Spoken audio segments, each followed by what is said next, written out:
नमस्कार, मैं हूं विवेक शर्मा। पंजाब केसरी टीवी चंडीगढ़ देख रहे हैं आप। आज अंतर्राष्ट्रीय खबरों में बात करेंगे अमेरिका की।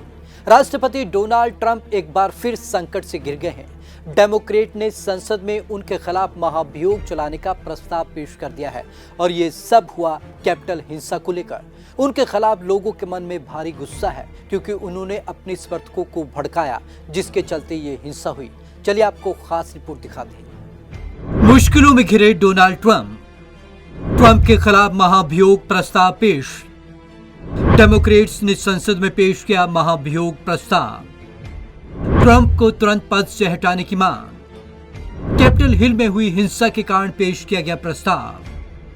ट्रंप पर समर्थकों को हिंसा के लिए भड़काने का आरोप। अमेरिकी राष्ट्रपति डोनाल्ड ट्रंप की मुश्किलें बढ़ गई हैं। डेमोक्रेट्स ने उनके खिलाफ महाभियोग की प्रोसेस शुरू कर दी है।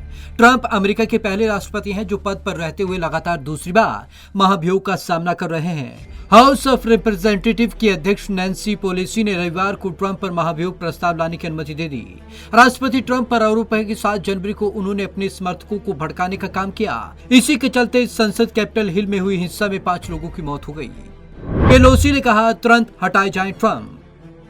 अखबार दी हिल के मुताबिक स्पीकर पेलोसी ने कहा कि हिंसा के मद्देनजर उपराष्ट्रपति माइक पेंस की जिम्मेदारी बनती है कि वे 25वें संशोधन के तहत ट्रंप को उनके पद से हटाएं। डेमोक्रेट्स को लिखे पत्र में पेलोसी ने कहा कि अगर पेंस कोई कार्रवाई नहीं करते तो उस स्थिति में महाभियोग पर वोटिंग होगी। संविधान और लोकतंत्र को बचाना है। पत्र में पेलोसी ने लिखा, हम पर संविधान और लोकतंत्र को बचाने की जिम्मेदारी है, लिहाजा हमें तुरंत एक्शन लेना होगा। राष्ट्रपति से इन दोनों संविधान और लोकतंत्र को खतरा है। जैसे जैसे दिन गुजरते जाएंगे, राष्ट्रपति द्वारा डेमोक्रेसी को नुकसान पहुंचाने की आशंका बढ़ती जाएगी। वहीं रिपब्लिकन्स ने डेमोक्रेट्स को चेतावनी दी है कि वे सत्ता ट्रांसफर करने में कोई तल्खी न दिखाएं, इस प्रोसेस को आराम से होने दें। हर तरफ ट्रंप का विरोध। रिपब्लिकन पार्टी के करीब 100 सांसद ऐसे हैं जिन्होंने साफ तौर पर गुरुवार को हिंसक घटनाओं के लिए अपने नेता और राष्ट्रपति ट्रंप को सीधे तौर पर जिम्मेदार ठहराया। व्हाइट हाउस के deputy national security officer, education minister और तमाम मेंबर्स ऐसे हैं जिन्होंने इस्तीफे दे दिए। 7 जनवरी को क्या हुआ? अमेरिका में वोटिंग के 64 दिन बाद संसद जो बाइडेन की जीत पर मोहर लगाने जुटी तो अमेरिकी लोकतंत्र शर्मसार हो गया। ट्रंप के समर्थक दंगाइयों में तब्दील हो गए। कैपिटल हिल में तोड़फोड़ और हिंसा की गई। कैपिटल हिल बिल्डिंग में अमेरिकी संसद के दोनों सदन हाउस ऑफ रिप्रेजेंटेटिव और सीनेट हैं। ट्रंप समर्थकों के हंगामे के चलते कुछ वक्त तक संसद की कार्रवाई रोकनी पड़ी थी। 206 साल बाद अमेरिकी संसद में हुई थी हिंसा। यूएस कैपिटल हिस्टोरिकल सोसाइटी के डायरेक्टर सैमुअल हॉलिडे के अनुसार 24 अगस्त 1814 में ब्रिटेन ने अमेरिका पर हमला कर दिया था। अमेरिकी सेना की हार के बाद ब्रिटिश सैनिकों ने यूएस कैपिटल में आग लगा दी थी। तब से अब तक पिछले 206 साल में अमेरिकी संसद पर ऐसा हमला नहीं हुआ।